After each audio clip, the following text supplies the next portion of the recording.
अस्सलाम वालेकुम students, how are you all. Chapter number 15 हम कर रहे थे। लास्ट लेक्चर में आपने किया था इलेक्ट्रोमैग्नेटिक इंडक्शन, जिसमें आपने एक्टिविटी 15.2 में देखा था कि हमने एक यू शेप मैग्नेट लिया था और उसमें एक रेक्टेंगुलर कॉइल जो थी उसको हमने मूव करवाया था। दो केसेस थे, पहले हमने उसे पैरेलल मूव करवाया, फिर हमने उसे परपेंडिकुलर मूव करवाया। जब पैरेलल मूव करवाया था number of magnetic field lines change नहीं हुई थी, जिसकी वजह से करंट इंड्यूस नहीं हुआ था।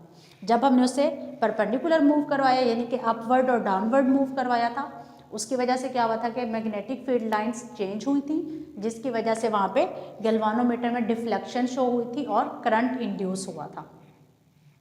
और उससे हमने रिजल्ट ये निकाला था कि करंट इंड्यूस होता ही उस कंडीशन में है जब number of magnetic field lines change हो रही हो। मैग्नेटिक फील्ड स्ट्रेंथ जब चेंज हो रही होती है तब वहाँ पे करंट प्रोड्यूस होता है। तो यहाँ पे हम इलेक्ट्रोमैग्नेटिक इंडक्शन की डेफिनेशन देखेंगे।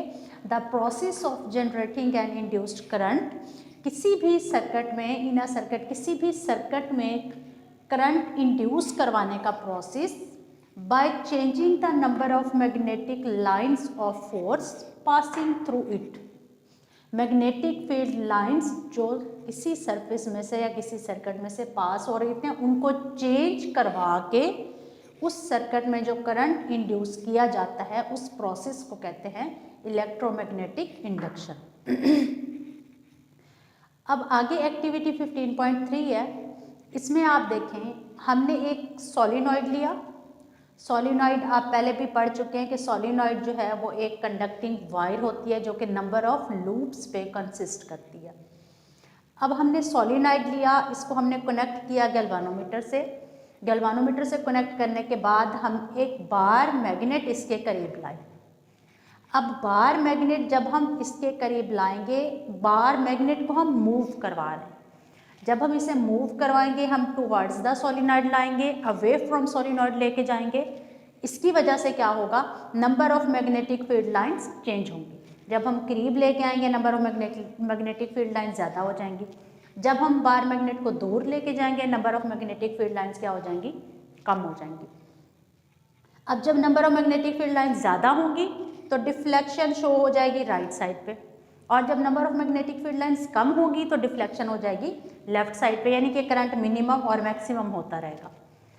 अगर हम इस मैग्नेट को मूव ना करवाएं, अगर हम इस मैग्नेट को यहीं रहने दें, उसकी वजह से क्या होगा, मैग्नेटिक फील्ड लाइंस फिक्स हो जाएंगी, वो ना कम हो रही होंगी ना ज़्यादा हो रही होंगी। जब मैग्नेटिक फील्ड लाइंस चेंज नहीं होंगी तो कोई डिफ्लेक्शन यहाँ पे शो नहीं होगी, इट मीन्स करंट प्रोड्यूस ही नहीं हो रहा। अब इस एक्टिविटी में जब आप इसकी थ्योरी को रीड करेंगे उसमें आप पढ़ेंगे इंड्यूस्ड ईएमएफ। इंड्यूस्ड ईएमएफ क्या था कि जैसे ही हम मैग्नेट को इसके करीब लाए करंट प्रोड्यूस ही ईएमएफ की वजह से होता है। जब हम मैग्नेट को इसके करीब लाए मैग्नेटिक फील्ड लाइंस इस लूप में से पास करेंगी। मैग्नेटिक फील्ड लाइन जैसे ही पास करेंगी यहाँ पे एक ईएमएफ प्रोड्यूस हो जाएगा। अब उस ईएमएफ के प्रोड्यूस होने की वजह से करंट सर्किट में फ्लो करना शुरू कर देता है।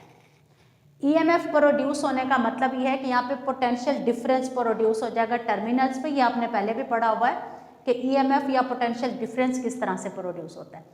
ईएमएफ या पोटेंशियल डिफरेंस के प्रोड्यूस होने की वजह से सर्किट में क्या करेगा, करंट इंड्यूस हो जाएगा। आगे हम देखते हैं factors affecting induced EMF. EMF जो सर्किट में इंड्यूस हो रही होती है वो किन फैक्टर्स पे डिपेंड कर रही है। उसमें दो ही फैक्टर्स हैं, एक है स्पीड ऑफ कॉइल और मैग्नेट। ये जो कॉइल या मैग्नेट को हम मूव करवा रहे हैं, यहाँ पे बार मैग्नेट को या कॉइल को हम जो मूव करवा रहे हैं, इनकी स्पीड, ये प्रोसेस जो आपने यहाँ एक्टिविटी में पढ़ा है ये अपोजिट भी हो सकता है। मैग्नेट को आप फिक्स कर दें, आप कॉइल को आगे पीछे मूव करवाएं तब भी सेम प्रोसेस होगा, ऐसे ही डिफ्लेक्शन होगी। आप कॉइल को फिक्स कर दें, आप मैग्नेट को मूव करवाएं तब भी प्रोसेस सेम होगा। ठीक है, तो दोनों में से आप जिसको भी मूव करवा रहे होंगे उन दोनों की स्पीड पे डिपेंड करता है इंड्यूस्ड ईएमएफ। और दूसरा फैक्टर जो है वो number of turns of coil है कि ये जो कॉइल आप यूज कर रहे हैं इसमें नंबर ऑफ टर्न्स कितने हैं, कितनी लूप्स इसमें बन रही हैं, तो इन लूप्स पे और इनकी स्पीड पे डिपेंड करता है इंड्यूस्ड ईएमएफ। अब इससे आपको क्या पता चला कि जो स्पीड ऑफ कॉइल है वो क्या होती है, स्पीड ऑफ कॉइल, आप चाहे कॉइल को मूव करवाएं चाहे मैग्नेट को मूव करवाएं, ठीक है, दोनों में से आप किसी को भी मूव करवाएं तो वो क्या होती है, यहाँ पे उस कंडीशन में करंट इंड्यूस होता है। इट मीन्स दोनों की रिलेटिव मोशन होनी चाहिए। रिलेटिव मोशन का मतलब ये कि कॉइल या मैग्नेट दोनों में से किसी भी एक को मूव करना जरूरी है। रिलेटिव मोशन की वजह से यहाँ पे करंट इंड्यूस होगा। आगे है लेंज लॉ। लेंज लॉ जो है ये एक्चुअली यूज किया जाता है किसी भी कॉइल में जब करंट फ्लो कर रहा होता है, मैग्नेटिक फील्ड लाइंस की वजह से जब करंट इंड्यूस होता है तो उस करंट की डायरेक्शन क्या होगी, उस डायरेक्शन को फाइंड करने के लिए आप ये लेंज लॉ यूज करते हैं। और लेंज लॉ जो है ये हमेशा law of conservation of energy को फुलफिल कर रहा होता है। Law of conservation of energy में आपने पढ़ा था कि किसी भी सिस्टम में जो एनर्जी इन हो रही होती है या जो एनर्जी आउट हो रही होती है वो हमेशा क्या रहती है, कंजर्व रहती है। एनर्जी अपनी टाइप तो चेंज करती है जब एक सिस्टम से दूसरे सिस्टम में एंटर हो रही होती है, लेकिन उसकी जो मिकदार होती है, उसकी जो क्वांटिटी होती है वो कम या ज़्यादा नहीं होती, कोई एनर्जी लॉस नहीं होता उसमें, ना एनर्जी गेन होता है। जितनी एनर्जी इन हो रही होती है उतनी एनर्जी आउट हो रही होती है सिस्टम में। सिस्टम अपनी एनर्जी को कंजर्व रखता है। तो लेंज लॉ जो है ये भी एक तरह से law of conservation of energy को फुलफिल कर रहा होता है। अब पहले आप लेंज लॉ की डेफिनेशन देख ले। Direction of induced current in a circuit is always such that it opposes the cause that produces it. किसी भी सर्किट में जो इंड्यूस्ड करंट की डायरेक्शन होगी वो हमेशा कैसी होगी कि जिस वजह से वो करंट प्रोड्यूस हो रहा है उस रीजन को, उस वजह को वो हमेशा अपोज करेगी, ठीक है। Direction of an induced current in a circuit, किसी भी सर्किट में इंड्यूस्ड करंट की जो डायरेक्शन होगी इज ऑलवेज, वो हमेशा क्या होगी, सच दैट, इस तरह के, इट अपोजेस द कॉज, वो उस रीजन को, उस वजह को अपोज करेगी, दैट प्रोड्यूसेस इट, जिसकी वजह से वो प्रोड्यूस हो रहा होगा करंट। अब ये दो सर्किट्स मैंने बनाए हैं, ये मैं आपको बाद में समझाती हूँ। इनको समझने के लिए पहले ये समझना जरूरी है। इन दोनों डायग्राम्स को देखें, ये मैंने बनाई है एक लूप। आपने पढ़ा हुआ है राइट हैंड रूल।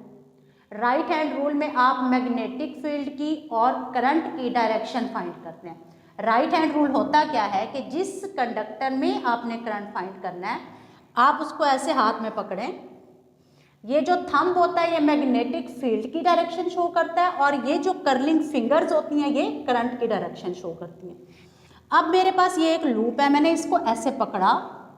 अब देखें ऊपर की तरफ मैग्नेटिक फील्ड और इस डायरेक्शन में क्या आ गया, करंट। ये हो गई करंट की डायरेक्शन और ऊपर की तरफ क्या हो गई, मैग्नेटिक फील्ड। अगर मैं इसको इस तरह पकड़ूं और इसके अपोजिट दूसरा प्रोसेस अगर मैं करूं, मैं इसको इस तरह रखूं तो करंट की डायरेक्शन हो गई डाउनवर्ड, सॉरी मैग्नेटिक फील्ड की डायरेक्शन हो गई डाउनवर्ड अगर मैं ऐसे रखूं, और करंट की डायरेक्शन क्या हो गई, इस तरफ।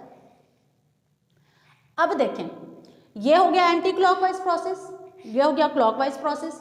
जब आपके पास मैग्नेटिक फील्ड इस डायरेक्शन में है तो इट मीन्स, आपको पता है कि अपवर्ड डायरेक्शन है तो हमेशा मैग्नेटिक फील्ड लाइंस नॉर्थ से निकलती हैं और साउथ की तरफ जाती हैं। इट मीन्स यहाँ पे होगा नॉर्थ एंड और यहाँ हो जाएगा साउथ एंड। और इसमें क्या होगा, जब करंट की डायरेक्शन ये है और मैग्नेटिक फील्ड डाउनवर्ड है तो जहाँ से मैग्नेटिक फील्ड लाइन निकल रही है, जिस तरफ मैग्नेटिक फील्ड की डायरेक्शन है वो क्या हो जाएगा, नॉर्थ, और ऊपर वाला क्या हो जाएगा, साउथ पोल। अब आप इस डायग्राम की तरफ आए। इसमें देखें मैंने एक सर्किट बनाया, मुझे नहीं पता कि इसमें जो करंट फ्लो करता है उसकी डायरेक्शन क्या है। मैंने वो डायरेक्शन फाइंड करनी है कि इस सर्किट में जो करंट फ्लो करेगा उसकी डायरेक्शन क्या होगी। अब देखिए मैं इसमें करंट की डायरेक्शन फाइंड करने के लिए मैं क्या करती हूँ, मैंने एक बार मैग्नेट लिया, मैं उसको इस सर्किट के करीब लाई। अब मैं बार मैग्नेट का नॉर्थ एंड जो है वो इस सर्किट के करीब लाई हूँ, ठीक है। अब हमने लेंज लॉ में क्या पढ़ा था कि जो करंट प्रोड्यूस होगा उसकी डायरेक्शन ऐसी होनी चाहिए कि वो इस इसकी वजह से करंट प्रोड्यूस हो रहा है ना, मैग्नेटिक फील्ड की वजह से, जो इस मैग्नेट से मैग्नेटिक फील्ड लाइंस निकलेंगी उनकी वजह से करंट प्रोड्यूस हो रहा है। तो हमने पढ़ा कि करंट जो प्रोड्यूस होगा उसकी डायरेक्शन ऐसी होनी चाहिए कि वो अपनी कॉज को, अपनी रीज़न को जिसकी वजह से प्रोड्यूस हो रहा है उसको अपोज करे। अब आप देखें कि अगर मैं नॉर्थ पोल इस सर्किट के करीब ला रही हूँ तो ये अपोज कब होगा, जब यहाँ भी नॉर्थ प्रोड्यूस हो जाएगा। जब सिमिलर पोल्स होते हैं तो वो एक दूसरे को रिपेल करते हैं, और जब अपोजिट होते हैं तो अट्रैक्ट करते हैं। अब नॉर्थ रिपेल उसी वक्त होगा जब यहाँ भी नॉर्थ प्रोड्यूस हो जाएगा, और जब यहाँ से नॉर्थ प्रोड्यूस हो जाएगा तो आपने देखा कि जब ऊपर की तरफ या सामने, ये मैं अब देखिए मैंने इसी लूप को सिर्फ ऐसे शिफ्ट कर दिया, यहाँ पे पहले उस तरह थी ऊपर की तरफ मैंने शो की, अब मैंने उसी लूप को सिर्फ घुमा के ऐसे कर दिया। अब देखें इसकी डायरेक्शन इस तरफ हो गई, इट मीन्स नॉर्थ सामने आ गया। जब नॉर्थ सामने आ गया तो करंट की डायरेक्शन क्या हो जाएगी, एंटी क्लॉकवाइज। ये एंटी क्लॉकवाइज करंट फ्लो करना शुरू कर देगा, ये करंट की डायरेक्शंस है। तो जब आप किसी सर्किट के करीब नॉर्थ पोल लाएंगे तो वहां पे करंट की डायरेक्शन क्या हो जाएगी, एंटी क्लॉकवाइज। अब दूसरा प्रोसेस ये है, मैं नॉर्थ के बजाय मैं साउथ को करीब लेके आती हूँ, जो इसका साउथ पोल है। अब जब मैं साउथ पोल को करीब लाऊंगी तो अकॉर्डिंग टू डेफिनेशन यहाँ पे करंट की डायरेक्शन ऐसी होनी चाहिए कि वो इस साउथ पोल को रिपेल करे। साउथ पोल को रिपेल कब करेगा, जब यहाँ भी साउथ पोल जनरेट हो जाएगा, और जब फ्रंट पे साउथ पोल आ जाता है तो फिर डायरेक्शन क्या हो जाती है, क्लॉकवाइज। अब करंट की डायरेक्शन क्या हो जाएगी, क्लॉकवाइज। तो इस कंडीशन में करंट क्या होगा, क्लॉकवाइज फ्लो करेगा। अब आप देखिए वापस मैं अपने टॉपिक की तरफ आती हूँ। यहाँ हमने डिस्कस किया था कि ये फुलफिल करता है law of conservation of energy को। आपने एनर्जी का डेफिनेशन एनर्जी की आपने पढ़ी होगी कि एनर्जी होती क्या है, किसी भी ऑब्जेक्ट को जब हम एक पॉइंट से दूसरे पॉइंट तक मूव करवाने के लिए जो वर्क करते हैं वो एनर्जी कहलाता है। ठीक है, अब मैंने क्या किया, जैसे ही आप देखिए इसमें जब करंट प्रोड्यूस हुआ सर्किट में तो इट मीन्स यहाँ पे क्या प्रोड्यूस हो जाएगी, इलेक्ट्रिकल एनर्जी। यहाँ पे इलेक्ट्रिकल एनर्जी प्रोड्यूस हो जाती है। इलेक्ट्रिकल एनर्जी किस वजह से प्रोड्यूस होती है, मैग्नेट को मैंने मूव करवाया आगे पीछे, इट मीन्स मोशन हुई। मोशन की वजह से यहाँ पे कौन सी एनर्जी होगी, kinetic energy. Kinetic energy, magnet में काइनेटिक एनर्जी है, काइनेटिक एनर्जी कन्वर्ट किस में हो गई, इलेक्ट्रिकल एनर्जी में। और ये काइनेटिक एनर्जी कहाँ से आई, हमारे हाथ में, क्योंकि मैंने मैग्नेट को हाथ में पकड़ा हुआ है, मैं हाथ से मैग्नेट को आगे पीछे मूव करवा रही हूँ, तो मेरे हाथ की जो मैकेनिकल एनर्जी थी वो किस में ट्रांसफ़र हो गई, मैग्नेट में। मैग्नेट में ट्रांसफ़र होके जैसे ही मैंने मैग्नेट को मूव करवाया वो मैकेनिकल एनर्जी किस में कन्वर्ट हो गई, काइनेटिक एनर्जी में। अब जब काइनेटिक एनर्जी, इस मैग्नेट को मैं इस लूप के अंदर लेके गई, सॉलिनॉइड के अंदर मैंने मूव करवाया, तो इस मैग्नेट की जो काइनेटिक एनर्जी थी वो किस में कन्वर्ट हो गई, इलेक्ट्रिकल एनर्जी में।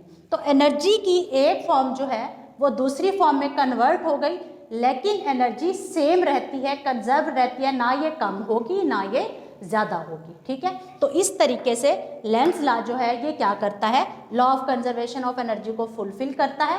और इसकी डेफिनेशन को हमने प्रूव कर लिया इस एक्सपेरिमेंट से कि जब भी हमने करंट की डायरेक्शन फाइंड करनी होगी किसी सर्किट में तो करंट की डायरेक्शन ऐसी होगी कि वो अपनी कॉज को, जिसकी वजह से वो प्रोड्यूस हो रहा है, उसको क्या करेगा, हमेशा रिपेल करेगा। तो ये आपका टॉपिक ये लास्ट रह गया था, ये चैप्टर कंप्लीट हो गया। नेक्स्ट लेक्चर में इंशाल्लाह इस चैप्टर के न्यूमेरिकल्स करेंगे हम। अल्लाह हाफिज़।